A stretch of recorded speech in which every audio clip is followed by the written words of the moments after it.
what the arguments might be for and against it. So a network state is a concept for a political entity that starts as an online community united by a shared ideology or clear purpose. This community first organizes and coordinates collective action digitally, then aims to crowdfund and acquire physical territory in various locations linked together by the network. The ultimate goal is to gain diplomatic recognition from existing governments, effectively becoming a new type of state founded on the internet rather than by conquering land. So that's a pretty good summary. That's a great summary. Like Honduras, like Greenland. From the the very limited research that I've done into it, the kinds of ideas that sort of underpin what like conceptually what the network state is supposed to be about is it's facilitated by technology. So the idea is that we're at a point in time in our technological evolution where we have systems that can facilitate decentralized forms of government, democratized forms of decision making that are facilitated digitally, blockchain-centric currencies that are sort of native to these network states, and the concept sort of states that like when it says united by a shared ideology or clear purpose, the idea is around sort of voluntary exit of people from societies, so that let's say that people are disillusioned with whatever geographical state that they're living with, that they can choose to opt into one of these voluntary societies that's more aligned with whatever their values are or what their shared or common purpose is.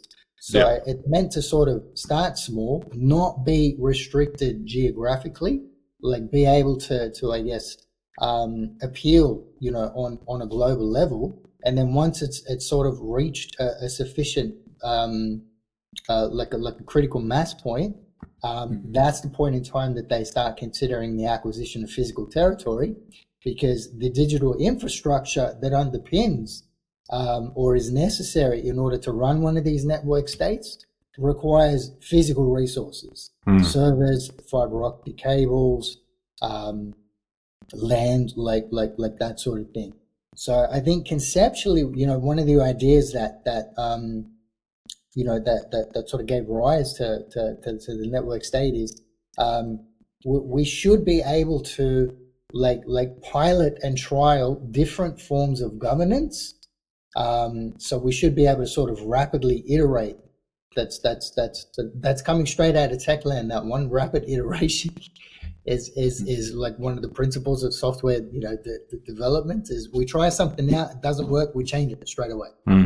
So we see what works and what doesn't. We put it out there. If it doesn't work, we ditch it. We move on to the next. So being able to trial different forms of government, trial different technologies in the facilitation of this governance, is my understanding of sort of the conceptual direction that the network state was meant to be headed in. Yep. Now, rightly so, you've identified a whole bunch of issues with the network state, and I think that's sort of worth unpacking in way more detail. But I think it's also important to sort of to understand conceptually what the direction was. So yeah. So like the way that you've described it there, quite diplomatically, if not very neutrally, it makes it sound quite revolutionary. And my gripe with the network state is that it is actually quite a revolutionary way of thinking. And it gets under my skin because like I'm a revolutionary, but I'm not a revolutionary of this ilk. And so like the fact that these, multi-billionaires have the resources just to throw at experiments with new societies, upsets me because I'm jealous. So let me just frame the conversation. I love the way you own that, Well, I'm just saying, like, if you gave me billions of dollars, I'd make a new society too. Because, like, to detach yourself from the capitalist system, like, unless you're going to have a social revolution kind of thing, one of the only ways to do that is, like, to have the monetary wealth to be able to set up a new society from a capitalist, like, starting point and then springboard from there, basically. Well, no, but you raise a really good point, MysterE, because, like, really going all the way back to some of the beginning episodes we've done, Eric Olin Wright, what you are describing is pretty much escaping capitalism. That he, like, there's like 4 to 5 different ways, he said, of dealing with capitalism. One of them was just simply escaping capitalism. And this is as close as you can get in terms of changing a different mode of society by, going to the cabin in the woods. Yes. Like, this is the society equivalent of taking your ball and going to live in the cabin in the woods. Yeah. And this is a chief concept, actually, in the network state. There's, like, 2 modes of it. Like, there's actually, like, 2 ways that you can go around producing a network state.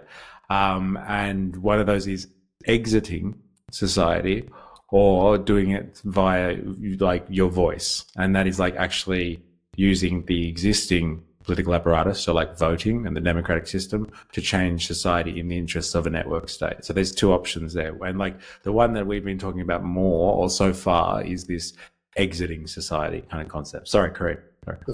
No, all good. Like, from I guess you can't so much call it research as just sort of interacting with AI and relying on whatever the AI is telling me about the network state, so which could be inherently flawed. But it's very conceptual. It's very conceptual. So, but it was telling me that a lot of it is quite reliant on the capitalist framework. So it's not necessarily designed to exit the capitalist framework. Like some of these. Theoretical concepts for network states that could be built could be aligned around, say, global issues like climate change or healthcare, and are designed to I guess, attract talent towards these communities that are specifically focused on solving these issues, that have some type of value to the broader society. And I guess there is some type of exchange of value in that process, which is a part of the capitalist system. So I don't think I don't think they're sort of necessarily wanting to exit capitalism altogether. And I think one of the fundamental